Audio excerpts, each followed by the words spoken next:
Good evening, ladies and gentlemen. Welcome to the 2020 Senior Drama Performance of the Department of English in National Zhanghua University of Education. 校长、老师以及各位亲爱的嘉宾，晚安！欢迎莅临国立彰化师范大学英语学系110级戏剧公演。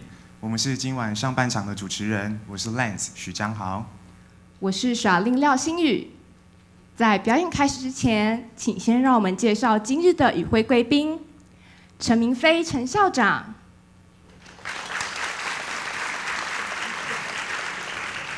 英语系系主任龚慧义龚主任，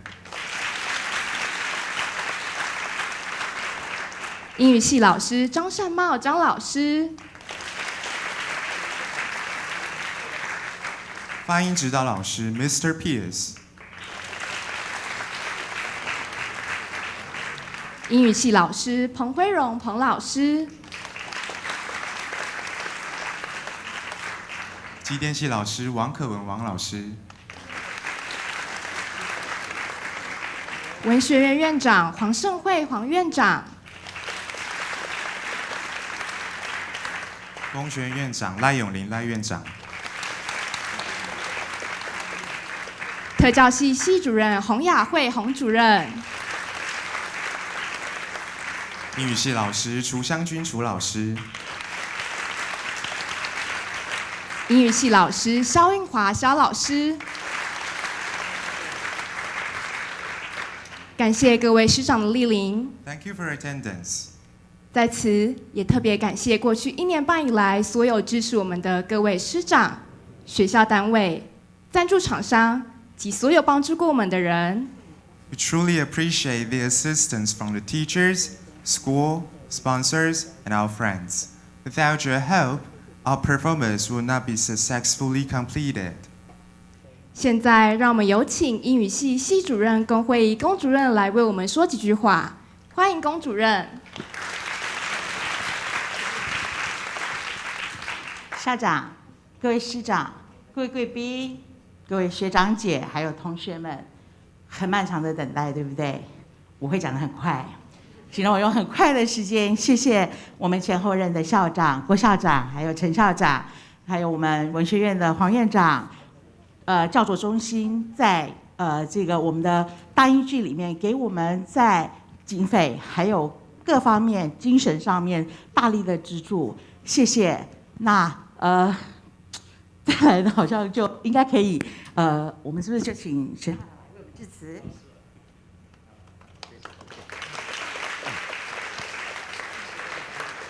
啊，抱歉，好，谢谢龚主任哈，还有黄院长，还有各位师长，刚刚师仪都有一一介绍。我看今天好像有来了几位院长了哈，还有我们可文老师，因为可文老师要帮忙。英语应该是文学院来加入成立一个 AI 社群嘛，哈，感谢院长的支持这样。那我知道大英剧哈，就从原来我一直以来在8年前就我知道每一次我们郭校长都有参加，我也几乎都有参加啦。那我知道这是变成是我们学校英语系的一个特色这样啊。我知道学生同学其实是相当辛苦。但最辛苦应该是我们的指导老师啦，我们以前像楚老师都有在帮忙，平维敏老师也有在帮忙，像我们院长这样。那其实这个就是我们学校现在一直想推动的，就是我们学生在1、2、3、4年级当中应该有一个专题实作。那大英剧应该算是我们英语系的一个专题实作哈，那相当精彩，我想我们大家应该蛮期待的。感谢大家，谢谢。谢谢校长以及龚主任。Now the performance is ready to begin. As a reminder, please turn off your mobile phone or switch it into silent mode. And please follow the instructions given in the announcement. Thank you. 祝您关系愉快。Have a great time. Enjoy the show.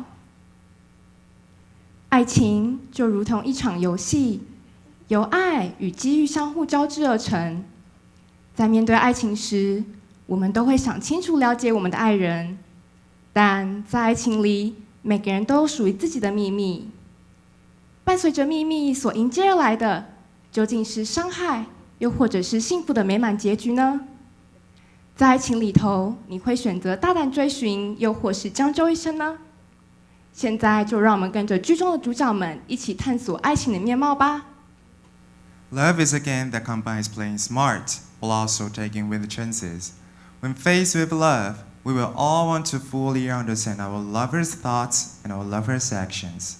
However, everyone has their own secret in love, and when the secret urges in, will it bring a wound or a happy ending?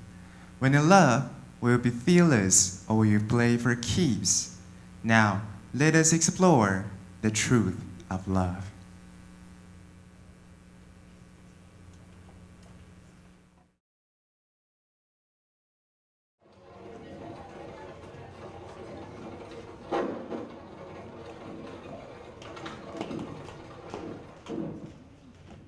Good morning, my dear friend. Morning. Could you please check your tone? If you persist, you would ruin my day. Not at all, my bargainer. By the way, any last instructions before I apply myself in this rendezvous? What's the matter? Are you hatching one of our silly plots again? Beware, one of these days I may not shield you from trouble. You got me. So, who's the kid that's eager for love is? Who taught you to talk in this way? You are to call women ladies. Right? I've been wondering how well Basa, the lady, will be this time.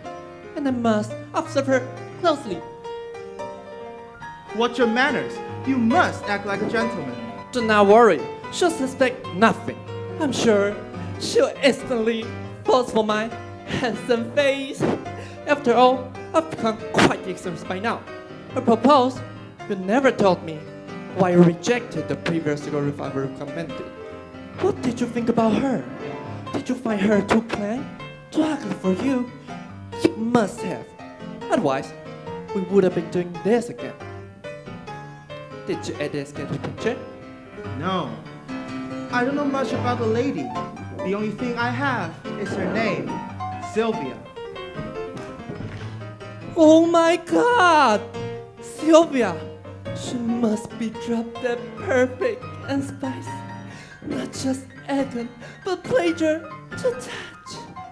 Her figure, her delicate face, oh, making me want to Enough with your impertinence! For God's sake, I really hope that for once, you would act in a more courteous way and mind your own manners instead of talking such nonsense. Let's go. Time for breakfast.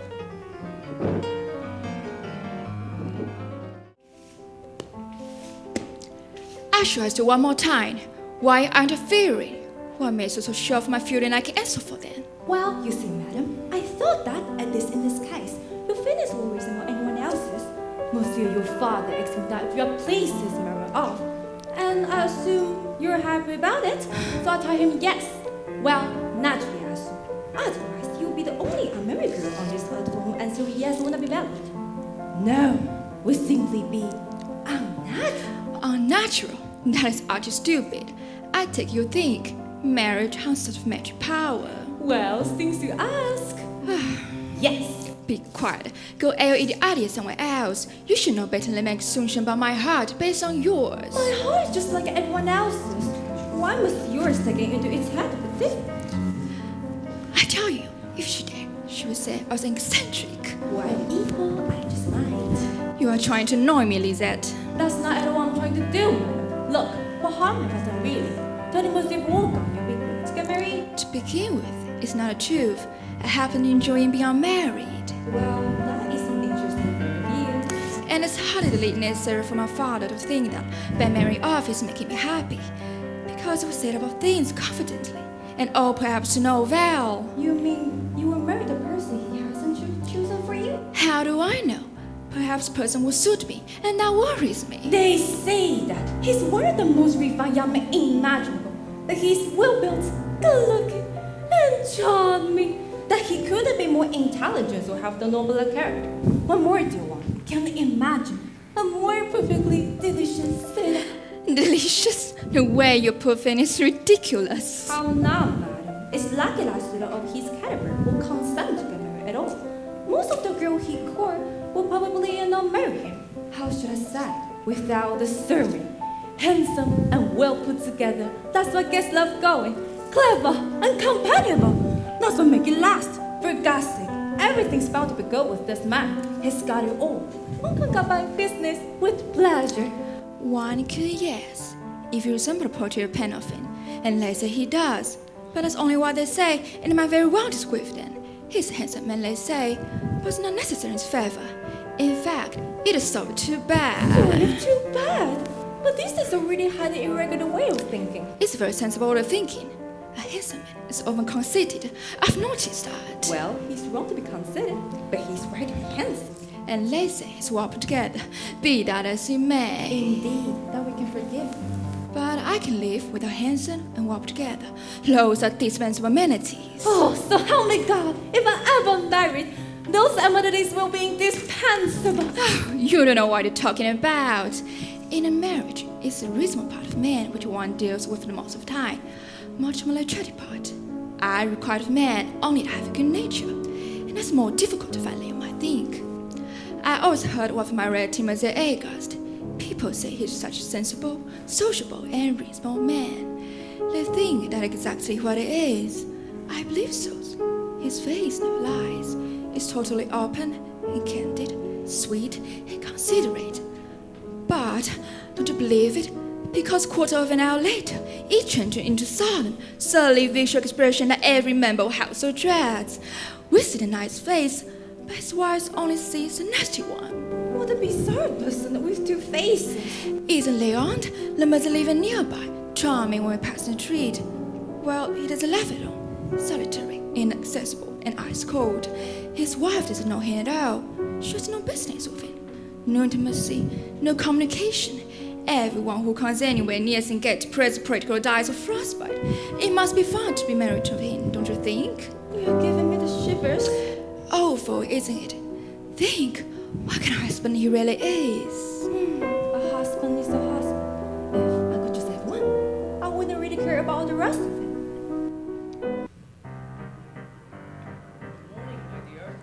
I wonder if I need to make you happy. Your fiancé will be visiting us today. His father has written to me. You seem a little sad, and Lizette here is lowering her eyes. What's going on? Well, say something, you. Well, sir, there's one man who is dirty and vicious, and the other refuses you to death. And then there's a woman who is completely demoralized and deadly pale. It has a bit of ice cream. This, sir, is one I'm punching with such solemnity. What is this gibberish? Freezing?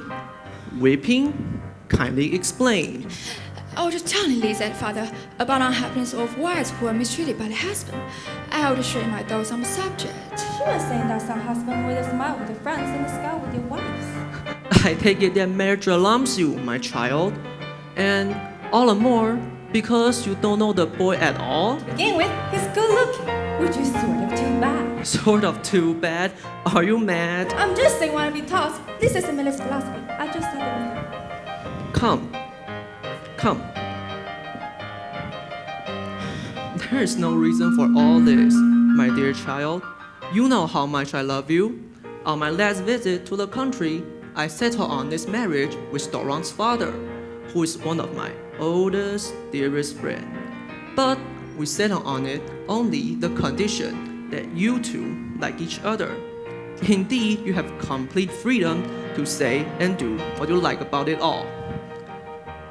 Now, I forbid you to do anything just to please me. If Dora doesn't suit you, you have only to say so, and off he goes. And if you don't suit him, off he goes. I think the Leodora would decide the matter, like at the opera. You want me? I want you.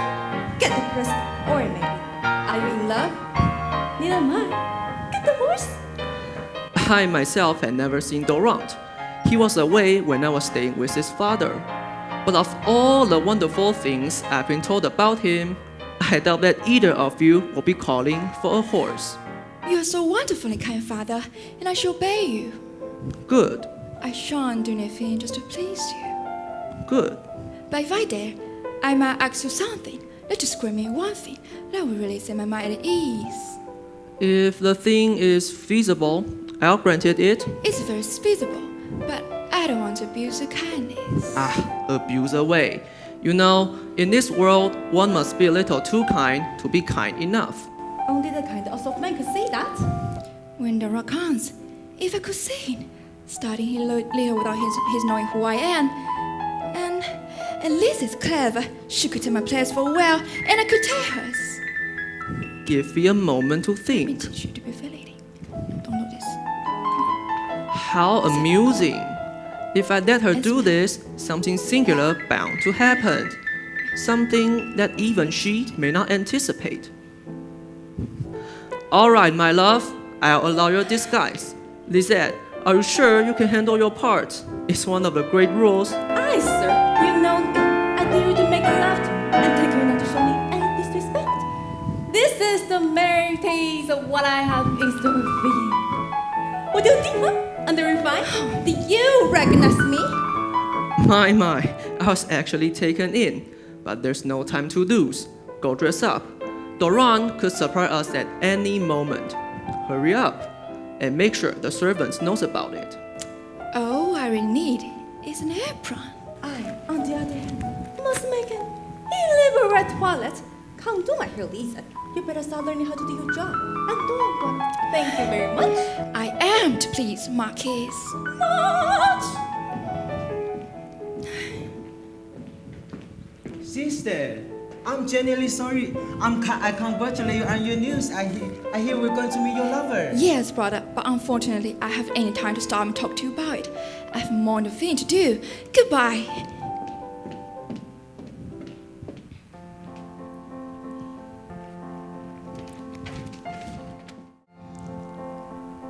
To be a fair lady, the first step is to have good deportment. And I say, why don't we start from keeping your back straight? Yes, madam, but I'm already full of elegance. It's too easy for me. How exaggerated. Too excessive. Too much stiffness. Be elegant, graceful, and refined. I'm like a plastic statue. Life should be an elegant plastic statue. Okay, next. Madam? Now, keep balance, move slowly, and drive softly as goddess. But madam? Shh, go on and do what I said. Oh, my! Take a deep breath. And try it again.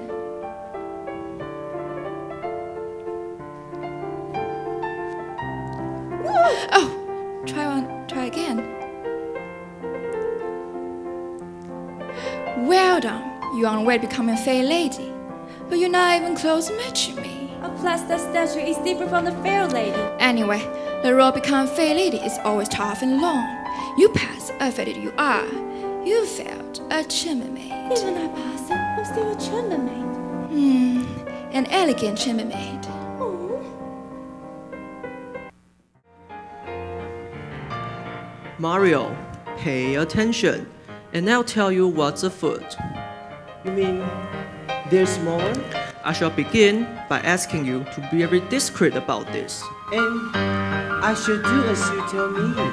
We're going to see Doran today, as you know, but there's a twist. Oh.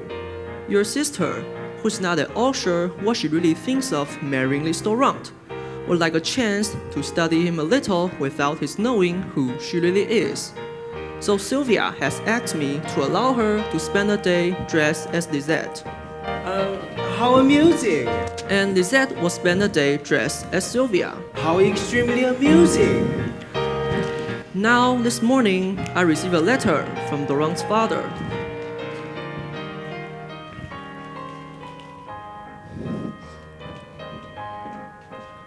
Oh my god, this is good. We'll see whether she managed to find her way out of her own plot. It is a plot that cannot fail to amuse us. Think how it can torment them. Here I am. Do I look terrible as a maid? Brother, you know about maids, and you seem to know what we're up to. I want your opinion. Well, I think you can definitely get Doran's valet, and you could very possibly steal his master away from your mistress. Frankly, I wouldn't mind turning around in my little costume. I wouldn't mind wailing his reasons, made him good and confused by why he's so drawn to charm a man like me. Besides, it would help me to unravel him, to figure him out. And if my chance came to it, I should hold in high regard. As far as Liz Valet is concerned, naturally, he would sign over me, but he never dared to sign to me. There would be something in my eyes that would naturally inspire respect in seven hearts. More than love, I'm sure. It's a risk. Easy does it, sister. Don't forget that this person will be your fellow servant. And he will undoubtedly love you. So be it. The distinction of placing a person's well has advantage. Valet by nature indiscreet and loved to talk, so he will become his master biographer, and I shall find out everything I want to know.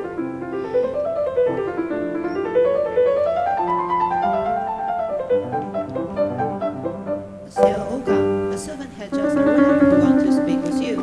He's accompanied by the porter who is carrying the luggage. Show him in. This is probably Doran's valet. But where's the master, do you suppose?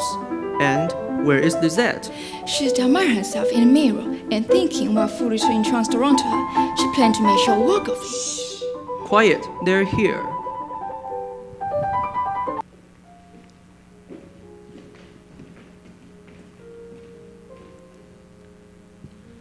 I'm looking for Monsieur Orgon. Is it not to him that I have the honor of paying my respects? Indeed it is, my friend. Sir, I'm in the employ of Monsieur Durand, who follows presently and who has sent me ahead to pay his respects as well, until he can do so himself. You have certainly do his bidding with distinction. Lizette, what do you think about this fellow? Well, sir, I think he's welcome and he's well turned out. You're most kind. I always try to do my very best. And he's not bad looking. This is my son. Your hard-head better steal yourself, Lizette. My heart does not jump to conclusions, sir. Don't be annoyed, mademoiselle. Just because Monsieur says it doesn't mean it's true. Your modesty is appealing. Pray continue in the same vein. It is all very good, but it seems to me that his calling you mademoiselle is unnecessary. Surely among servants like yourselves, the exchange of compliments needn't be so formal. So come now, let's be more familiar with each other. Your name is Lisette, and you, dear boy, what's yours? Bourguignon, sir, at your service. Bourguignon, well... Then I should call you Bourguignon. Then I should call you Lizette, but I shan't be any less your servant for doing so. Her servant? She's a servant herself, and that's really not how servants talk. You should be more intimate. You're trifling with me, brother. As far as intimacy is concerned, sir, I shall await Lizette's word on the matter. There now, the ice is broken. However intimate you choose to be with me, Bourguignon, at least you know this gentleman will be amused. Do as you wish. You honor me, Lizette. From this moment on, I shall endeavor to be more intimate with you. Don't be shy, children. If you fall in love now, you'll be way ahead of the game. Falling in love? That's something else again. Perhaps you didn't realize that. I desire desserts. Sure, her heart is indifferent to mine, but I don't want broken and poached on my preserves. And is that how you will win my heart, sir? By hunting it down? Well, I wish Bourguignon would love me. Perhaps you need to make a wish, beautiful Lizette, to have what you desire. My dear Bourguignon, surely you stole that little gantry from somewhere. You're right, sir. I stole it from her eyes. Oh, that one was even worse. I forbid you to be so clever. He's not being clever to expense. Besides, he can help himself to whatever he might find in my eyes. I think we should go, Mario. Doran will be here soon. Go tell your sister. Lizette, show this fellow his master's room. Goodbye, Bourguignon. Sir, you're too kind.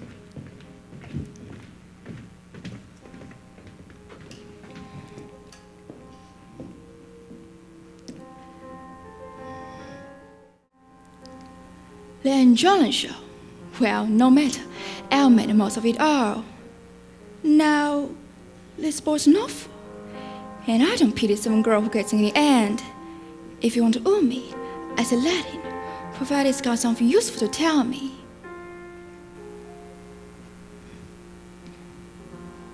This girl is astonishing. Her face with grace of woman of any class. Perhaps she can tell me something about her mistress.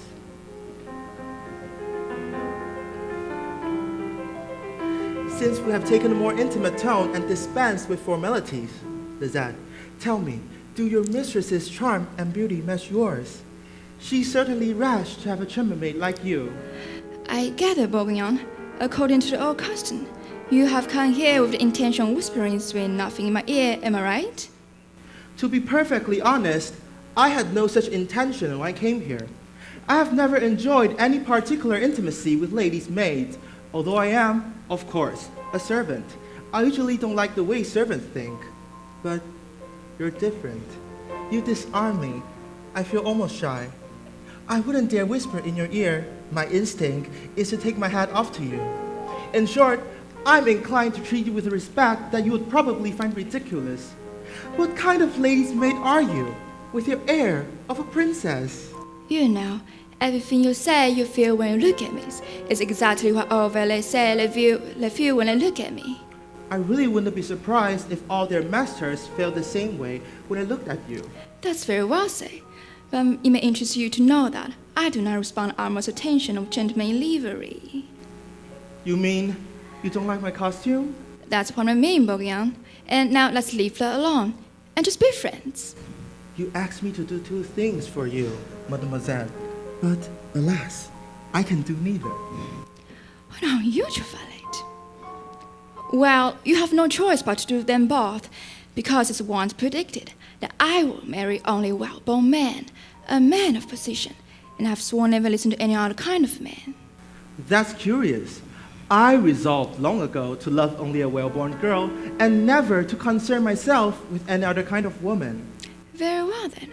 I hope you won't stray from your resolution. Perhaps I'm not straying from it as far as we think. You have a very refined way about you, and servants can be sometimes well-born without knowing it. I will thank you for the compliment. If it won't at my mother's expense, I assure you she and my father were of the same class. Then, please feel free to compliment me at my mother's expense. If you think my manners convincingly aristocratic, or my looks sufficiently refined, or if you think for any other reason I'm worthy of the compliment. He's worthy of a compliment. But it's not a question about your manner or appearance. Now, enough of this banter. A man of position is going to be my husband. That's the prediction, and I'll take anything less. By God, if I were a man of position, that prediction would worry me, because I think I just might make it come true. And wouldn't that be a difficult situation? Fortunately, I don't believe in astrology, but I do believe in your beauty. It never stops. Do you ever stop? What interest can prediction have you anyway, since it cruels you? It didn't predict that I would never love you. Now, but I did say that you get nothing from it, and I'm now confirming that for you. And you're absolutely right to do so. You know, Lizette, this halter suits you perfectly. I almost expected to see it in you when I first saw you. It completes the picture somehow, and even if it weakens my case, I'm actually happy to see it in you. It's hard to explain why. You really surprised me, although naturally I'm skeptical. Tell me, who are you? Why speak to me like this? The son of honorable people who weren't rich. Well, I honestly wish your situation had been different, and I could help you somehow. Fortune made a mistake with you. Love made a bigger mistake. I would rather be allowed to ask for your heart than to have all the advantages of a man of means. Thanks heavens, I'm content for this conversation. Bourguignon, you say such a swift to me. I could never lose my temper. But please, let's change the subject. Tell me about your master, and you should start talking to me about love. Then, you should stop making me feel it. You are trying my patience. Perhaps I should lose my temper. Once again, leave your love out of it. Once again, leave your eyes out of it. You know, it's up to something. All right, Boyan, you won't stop. I guess I have to leave. I should have done so before. Wait, Lizette. I was about to change the subject, but I couldn't remember what I was going to say. And it was something I'm going to say to you, but you made me forget what it was. I do remember having asked if your mistress was a match for you. You don't change the subject at all. You're just sneaking by where I led off. Goodbye. Lizette, but my master told me to ask you about your mistress. Oh, yes. And I want you to tell me about him. I want to know if he's a match for my mistress. Your affection for him makes me think well of it. He must have some merit if you're surfing. I hope you'll permit me to thank you for what you just said. If you'll not remark further on the propriety of my having said it. That's another one of those things you say which thrill me. Go if you must. I can't stop myself. You're absolutely enchanting. I can assure you, I feel ashamed. I have no choice but to acknowledge what I see. And I've no choice but to wonder how it happened as I could go on listening to you. Because the whole situation is unusual to say the least. You're right. Our situation is probably unique. In spite of everything he said to me, I haven't walked away yet. And I don't seem to be going anywhere now when I start talking to him. It's completely absurd. Goodbye. But let's at least get to say what we've been meaning to say. I've just said goodbye. No more conversation.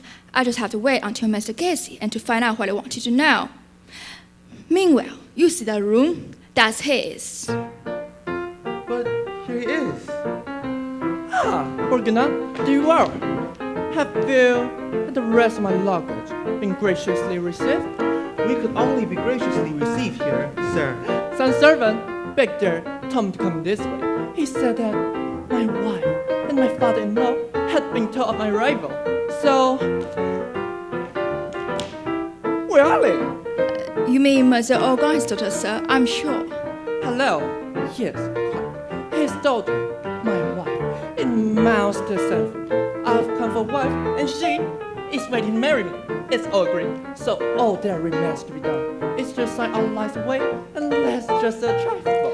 It's a trifle that one would do want to think about seriously. Yes, but if one has already thought about it, one isn't thinking about it anymore. Is one? Do people buy titles in Pocky Market? Where you from? What, Lady Fair? I was saying to a lady. I was just telling. I was just going to say, Mr. Ogan. So you are right. why not Yes. calling my father-in-law as I do? Because he isn't yet. She's right, sir. The marriage is not yet official. Well, I'm here to make it official. Then wait till you've done so. Really? What's the big difference whether you're calling the father-in-law the day before or the day off? You are right, sir. What's the big difference whether you call his daughter your wife the day off or the day after? What's the big difference if she's pretty? What's the big difference if you even marry her? Now, I must run and get Mr. Ogan. Get my wife too, if you don't mind. But before you go, you pretty little thing, tell me, are you not the chamber mademoiselle? You have guessed it. Splendid! You're delightful. Do you think I'm delightful? Do you think I will amuse them? I think you are amusing. Good. Keep on thinking that way. It may come in handy. You and I are going to have more to do with each other than you think. I'm certainly glad that you think I'm amusing. I certainly glad pleased what I do. Now, if you excuse me, I wouldn't want to wait any longer for Mr. Ogan. Tell him I'll be waiting on him with bated breath. Well, that was a good start. You're such a monstrosity, sir. But why?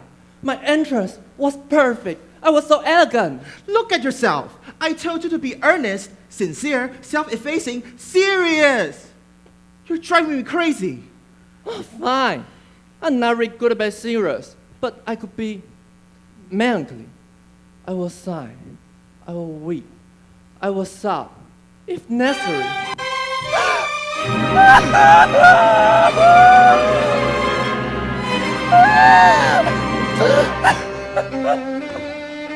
This is all so confusing. What should I do? Well, they always say champion. Right this way. Here he comes.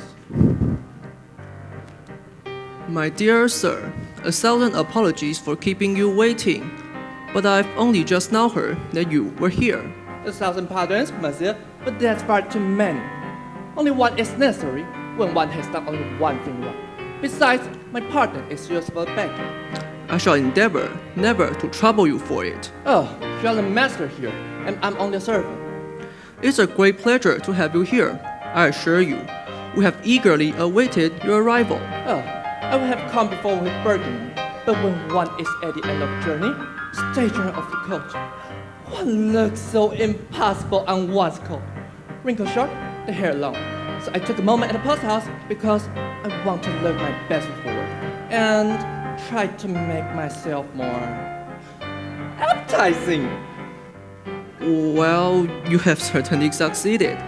My daughter is busy dressing. While we wait for her to come down, would you like to take some refreshment? Oh, I never refuse to drink with anyone. Bergman, my boy. Maybe you can find someone in the kitchen to help you. Oh, he is quite a gourmet. I warn you, he loves a good wine. Only the best of Bergman. Well, don't hold back then. I think you'll find everything you want. Father, woohoo! Sylvia! At last. Father, you darling! I have been looking everywhere for you. Oh, are you? I am. What a lovely bow! My dear MS lady, I should reprostrate myself. That'll be lovely. Pray do. My dear Dorant, you must forgive my daughter. She's unusually spirited today. Yes, I'm full of surprises. Saint my Monsieur Organ, I should forgive your daughter her high spirit. How could I not? But there's one thing for which I may never forgive her. Let me guess. Being horrifyingly late? No, being horrifyingly ravishing. Oh, Father! Oh. My dear Sylvia, Dorant seems every bit as spirited as yourself. Why don't you get to know each other? I have some business to see and shall come find you again when I'm free. Run along, Father. My dear Monsieur Durand, I'm exhausted for your journey.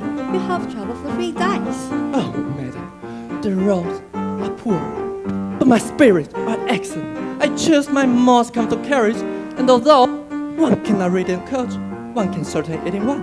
But one cannot eat for 3 days, surely? I can, madam. I love to eat.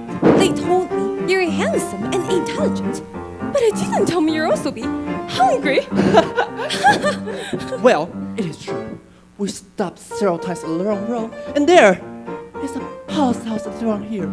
It serves a magnificent chop. I like it very much. I have seconds and serves. I could hardly tear myself away from the kitchen. You were in the kitchen? I'm always in the kitchen to compliment the chef. Oh.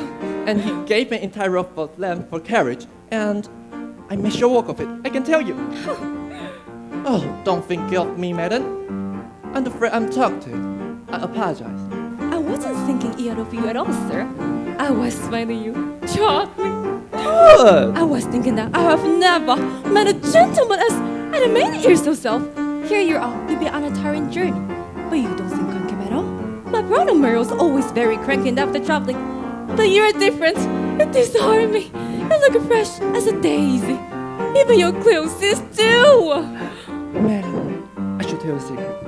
I changed in the post house at the village because I wanted to look like Miss for you. Bergman laid out fresh clothes for me. I could do nothing if my accent was late. A man's ballet is a reflection of his master. Well, I'm sure Sylvia Chambermaid is, but poor reflection of Sylvia. Sylvia Chambermaid is the best girl in the world. Intelligent, pretty, and loyal. There isn't anything she wouldn't do for her mistress. And Durant's valet is incredibly resourceful and devoted. And he's also quite handsome too, if I say so. He often performs stick-work tasks for his master. Once, he even impersonated him for a day. Heavens, I hope Jerome's reasons for this were honorable. Oh, madam, The wrong isn't on the man, it's the servant who's the trickster. Servants are often tricksters, They often have no choice in the matter. and perhaps they shouldn't be held responsible for their actions. It is unusual for the gentleman, is it not, to take the time to imagine how servants think. Well, yes, I have so many of them, you see. And whenever one of them tries to cheat me, be it a sneaky lady or guilty lace maid, it's never long if I sniff it out. Have I offended you with total servant? I certainly offend myself. They're a strange subject. Yes, let's talk about me and you. We hardly know each other, but I feel that we are perfectly suited to each other. You are clever and lovely to behold, and so am I. Oh, you're much more so than I, amusing into the bargain. Well, it is true, I'm amusing, but of the two of us, you are lovelier. You're very kind to say so. You are very kind to allow me to say so. And I hope you forgive me for saying that. I didn't expect that you'd be so kind or so approachable. I think you'll be rather grand, and I'm not at all grand. Although, of course, I constantly eat large amount of food, spend my money freely, dress as well as fashion will allow. Oh, sir, stop, you're making me laugh. Oh, don't think me ridiculous, madam. I feel that I can tell the truth. I want to tell you everything about myself in one moment. I want to. It's strange. If you and I were really, actually to me, we might be very happy together.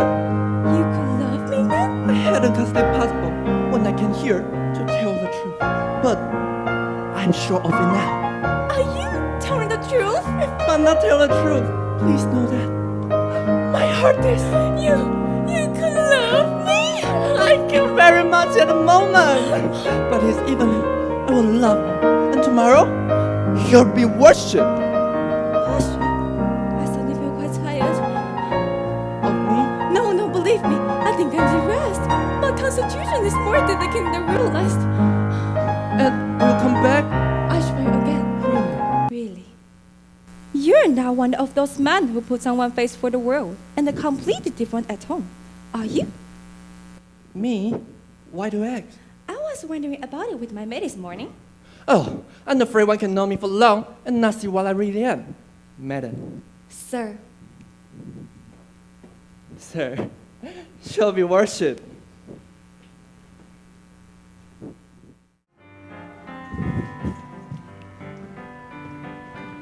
Well, now, Lizette, what is it you want? Sir, I would like to work with you. What about? I need to tell how things stand, sir, because it's important you should be clear about them, so you have no reason to complain against.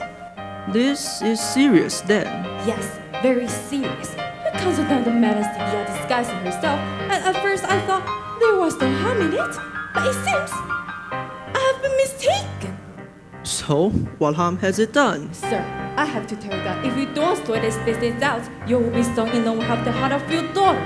The time has come for you to reveal her something quickly too.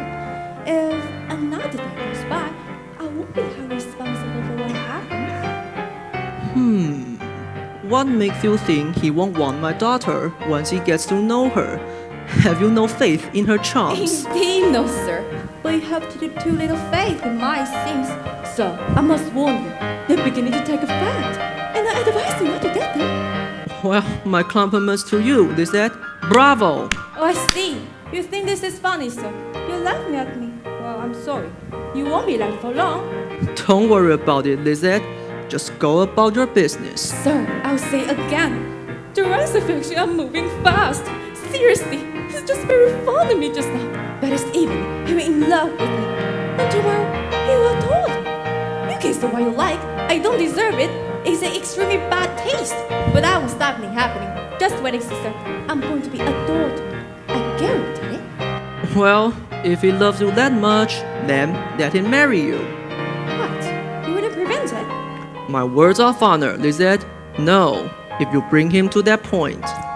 Sir, be careful. So far, I haven't even exercised much on him. I think they just let them work by themselves. I've been absolutely scrupulous about that. But if I get started, I will overwhelm him for sure. He won't stand a chance. Overwhelm him then.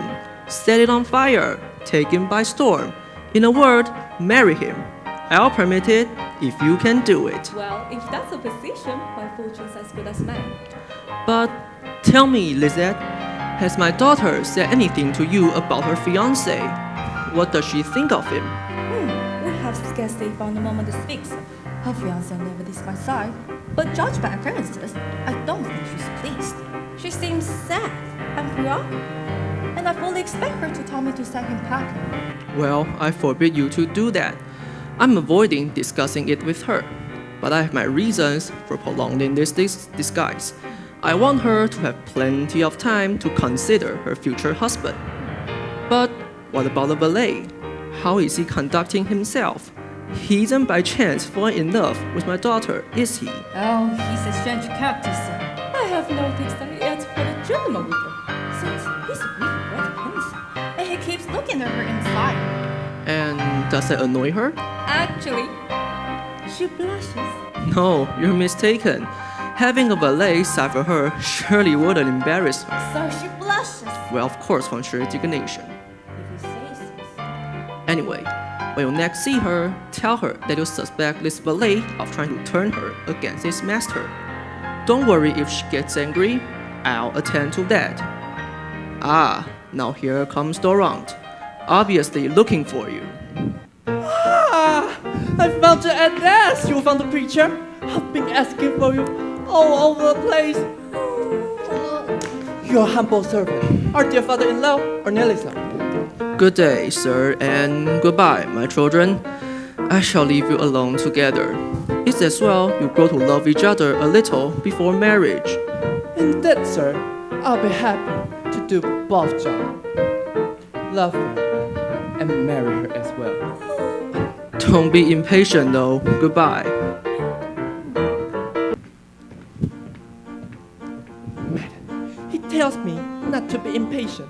That's easy enough for him to say at his age. I'm not convinced about winning such romance. You only pretended to be impassioned out of gallantry. After all, you have only just arrived here. Your love can be that strong, newborn as it is. No, you're mistaken. You miraculous being. Love, such as you inspire, doesn't stay long in a crowd. Your very first class give birth to my love. Your second, giving strength. And your third, made a five-strapping lad of him. You're his mother after all, so you must take good care of him. What? Do you think he's been more treated or neglected? Well, until he's properly provided for, at this, giving you a beautiful white hand just to play with a little. Very well then, you demanding little creature, since it's the only way I can peace. Sweet playful my heart, this makes me as happy as the most delicious one. What pity it's only a thimbleful. Now stop! You're being too greedy! All I want is a little nourishment to keep me alive. Why can't you be more reasonable? Reasonable? Alas, I've lost my reason. Your beautiful eyes are the villain who stole it from me. Is it really possible that you love me so much? I can't make myself believe it. I don't care about what's possible. All I know is that I love you like a man possessed. Just look in your mirror and you'll see the reason.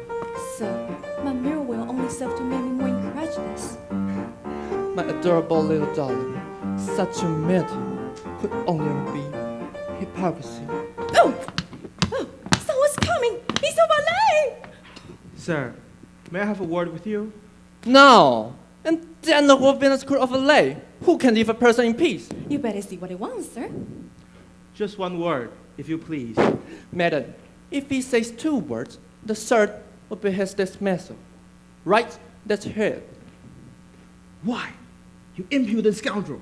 Well, these are insults, not words. If you excuse me, my queen. Go ahead. Now, stop all this carry on, but don't give yourself away. You've got to appear serious, thoughtful, unhappy even. Do you understand me? Yes, do not worry. Of course. Now, leave us alone, please.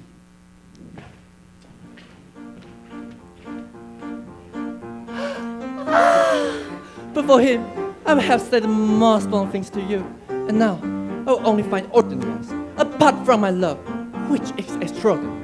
But speaking of my love, when will yours keep my company? We can only hope that it will happen. And do you think that will happen soon? That is the burning question. Actually, you're making me feel quite uncomfortable. Well, what do you expect? I'm burning, so I'm shouting fire. Do you love me just a tiny bit? Look, I love you. So be my echo. Repeat after me. Princess. Oh, the man's insatiable. Well, sir. I love you. Oh, I'm dying. I'm so overcome with joy. I feel a wrong man. You love me. That's wonderful. For my part, I ought to be amazing how quickly you have declared devotion. Perhaps you left me this we were better acquainted. Madam, when we reach that point, I stand to lose a great deal. I won't be worth much. You credited me with more quality than I possess. And you, madam, have no idea of mine. I really ought to be sinking on my knees. Just remember that we are not the masters of our fate. No, fathers and mothers do, as they see fit. So speaking, my how have chosen you every station in life. It'll have an excellent chance to choose me again then. May I flatter myself that you feel the same way about me? Madam, if you had been a manning serving wench, and I see you going down to the cellar with a candle in your hand, you'll still be my princess. There's hope such a noble sentiment alone. To strengthen them on both sides. That's where to love each other, regardless of any mistaken idea you may have about me. I have more to gain from such a vow than you, and I swear it with all my heart. I'm dazzled by your kindness, and I never thought it. Oh, so stop! I cannot do sing the position. You're very ridiculous of me. Stand up! Oh, there's someone coming. What is you want, Lisette? I need to speak with you, madam. For goodness sake! Look, my dear, come back in a quarter of an hour. Go on! Makes my neck of the good. Don't come in unless they're cold. Sir, I really need to speak to madam. Would you listen to the obstinate hussy? Send her away, queen of my heart. We've been ordered to love each other before we get married. And you are keeping us from our work. Can you come back a bit later, Lisette? But madam... But! Please, but just my blood boil. Oh, the vile wretch! Madam, I assure you, it's really important. Oh, all right, sir. If you allow me to deal with this... Well, since the devil demands, and her too. Patience, patience. I'll go for a stroll until she's done. These servants of ours really are idiots. Lisette, I'm mad you didn't sing it out straight away, and you forced me to endure downright rudeness of the nasty creature. Good heavens, madam. I can't play two parts at the same time. I've got to be either mistress or servants, give orders or tea. All right then. Since it's no longer here, listen to me as a mistress. I'm sure you can see that man doesn't suit me at all. Oh, you haven't had the time to study him closely. Study? Do you need a second look at him to see just how unsuitable he is? In short, I want nothing to do with him. However, my father's avoiding me and not saying a word. It's up to you to educate me from this business, by carefully letting this young man know you have no desire to marry him. I can't do that, madam. You can't do that. What's stopping you? Monsieur Vaughan has forbidden me. He's forbidden you? My father? No, I don't believe it. It's not like him at all. Strictly forbidden. Very well then. I'm ordering you to inform him of my distaste of this man, to show him nothing will overcome it. I can't imagine he will pursue the matter any further after that. Oh, madam, why do you dislike him so much? What is your find so repulsive about your future husband? I just don't like him, I tell you. And I don't like your lack of support either. At this, give yourself time to see what it's like. That's the only thing honest. I just hate him enough already. I don't need time to hate him even more. That bother of his, with his self-important heirs, he wouldn't by any chance have turned against his master. Don't be silly. His valet has absolutely nothing to do with it. Well, I don't trust him. He's too clever by half. Enough. Anyway, I take good care now the valet so much to me. And a few things I said have never been less than entirely insensible. Well, I get the feeling he's the kind of man who will do all sorts of nonsense just to show off his destiny. Look, my disguise compels me to listen to compliments, if that's what you mean. what have you got against him? What makes you so determined to blame this young man? You have no reason to cause trouble with his matter or make him out to be wrong. But you force me to defend him now. Well, madam, if you're going to take that tone in his defense, lose your temper into the bargain. I'll say no more. Take that tone in his defense. And what tone you're taking yourself? What exactly do you mean by a remark? What's going on in your mind? I'm just saying, madam, that I have never seen that this before, and I don't know where you've been so sharp with me. Alright, if this fella really hasn't said anything, that's fine. You don't need to friend to the rich to defend him. I believe you. And that's that. I'm not going to contradict the opinion of a film. What a nasty creature. The way she twists things, it made me so angry that I feel I could cry. What on earth? Twist what things? What have I said? All those lions. Yes, I'm defending against you. I have a good opinion of it. And then to show how little respect you have for me. Who am I supposed to say to that? What do you mean by that? Who do you think you're talking to? Well, ma'am, I have no idea. But it will be a long time before I go over the show you have given me. Honestly, you're driving me crazy. Go away and leave me alone.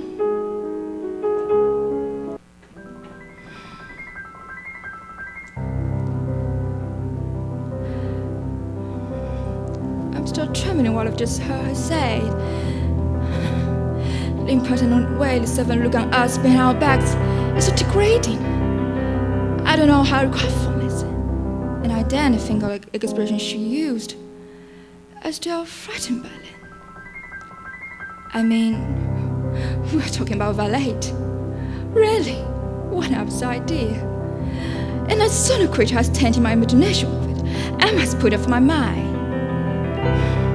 He's spoken on now. The object of the person I lose my temper over. Well, it's not his fault, poor boy. I'm going to take it on him.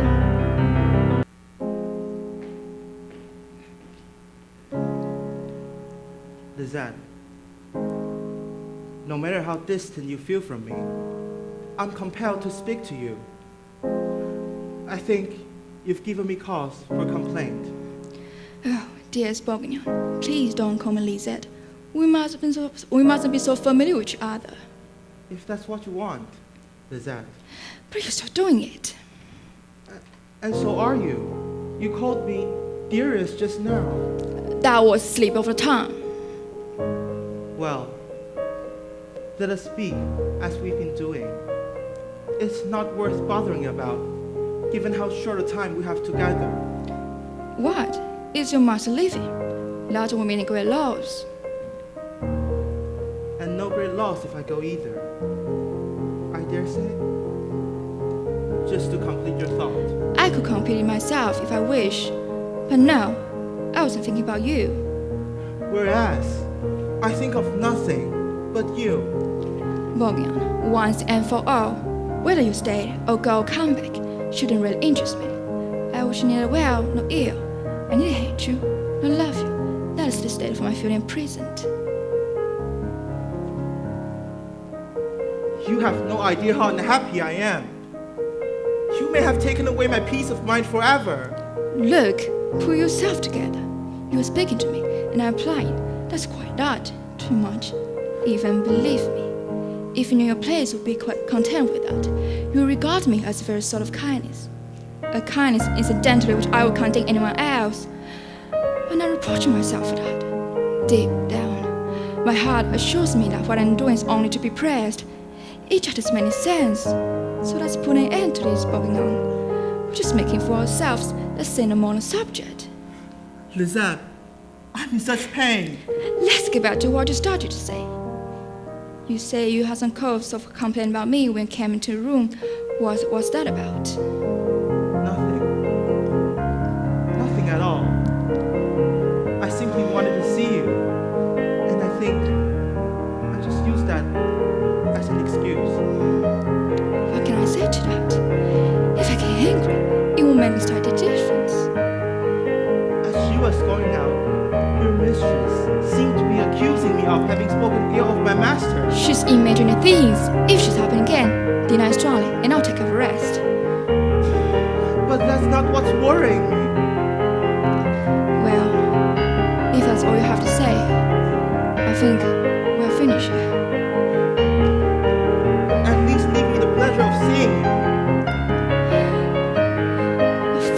of a schism of state. I support in Dr. Bongan's passion. One of these days, I'll look back and laugh at all these. You're poking fun at me. But you're right. I don't know what I'm saying or what I'm asking for. Goodbye. Goodbye. You are doing the right things. On the subject goodbye, there's one more thing I wanted to know. You said you were leaving. Were you serious? For my part, I've either got to leave or go mad. That's not kind of answer I coach you back for. And I've made only one mistake, which was not to leave the moment I saw you. I need to forget what I listen to every second. If only you knew, Lizette, the state I find myself in. It's not just mine. I can show you. What can you reproach me with? I'm not trying to make you fall in love with me. I wouldn't be sure of that. And what could I hope to achieve by trying to make you love me? Alas, even if I did win your heart, Which God forbid. If you win it, you wouldn't know it. It would take a pain to show that. I didn't know either. so is it true then that you neither hate me nor love me? And will never love me? Yes, Without hesitation? What's so awful about me then? nothing. That's what counts against you. Very well, Lizette. Then tell me 100 times that you won't ever love me. I've told you that enough to try and believe me. I've got to believe you. Make me despair of this dangerous passion. That's the only way to save me from its frightening consequences. You don't hate me. You don't love me. And you'll never love me. Crush my heart with that certainty. Very well, Lizette. Upon your wish, it's meaningless to stay here. I'll leave with my master. Farewell.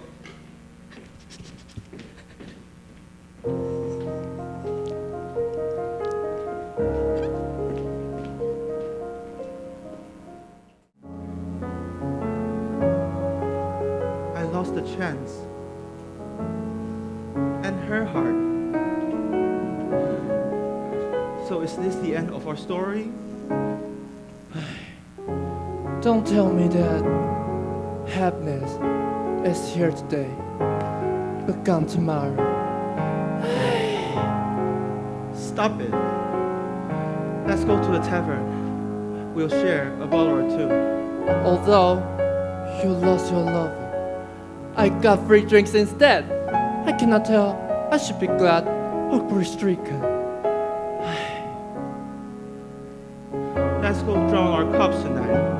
Let's go drown our sorrow in our cups tonight. Both of us.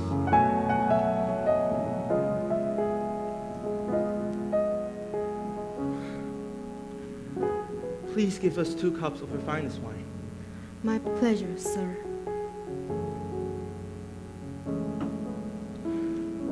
I don't know if I could ever see Lizette again. Her beauty and her elegant manner truly took my heart and soul away.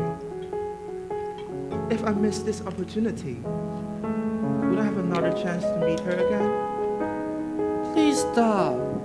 How fortunate I was to meet someone so stunning and gorgeous. A quirk of fate led our separation. I'm just a lowly servant. God knows, I really want to make her mine. Who taught you to speak like this?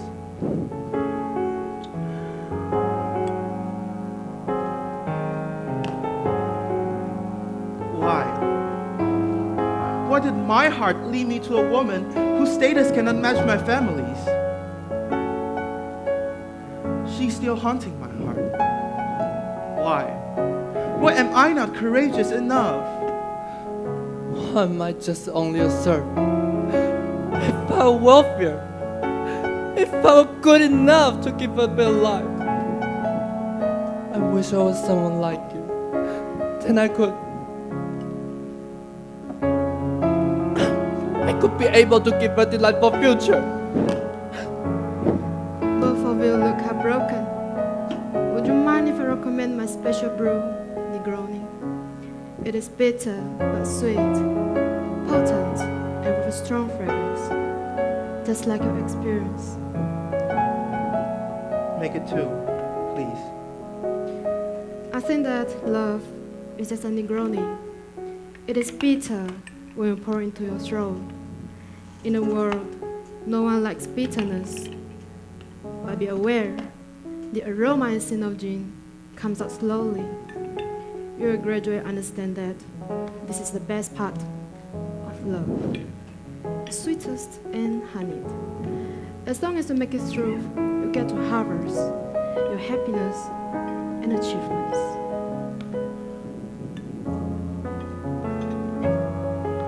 So, do you mean that I must face such bitterness so as to taste the sweetness of love? Stop using metaphors. I totally cannot get it. Come on, just drink it. You know what I mean.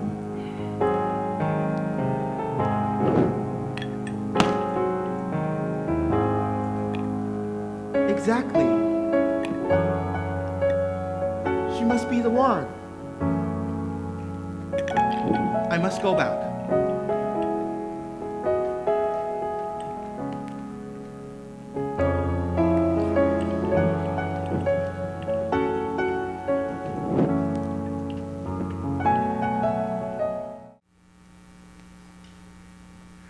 各位亲爱的贵宾，晚安。我们是下半场的主持人，我是 Laura 张芷玲，我是露露谭玉如。在中场休息之前，让我们介绍一位贵宾，英语系老师庄丽玲庄老师。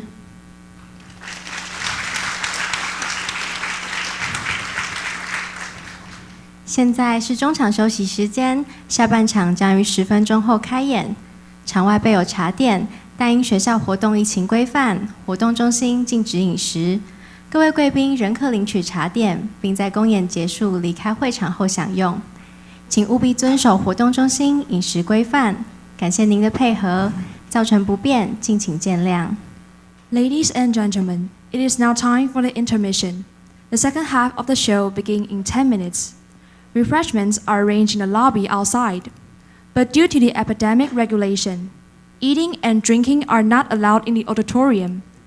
Please enjoy your refreshments outside the building after the end of our performance. The regulation must be followed. Thank you for your cooperation and sorry for the inconvenience. 提醒您，如有贵重物品或金钱，请随身携带或妥善保管，以免遗失。谢谢。As a reminder, please keep your personal belongings safe. Thank you.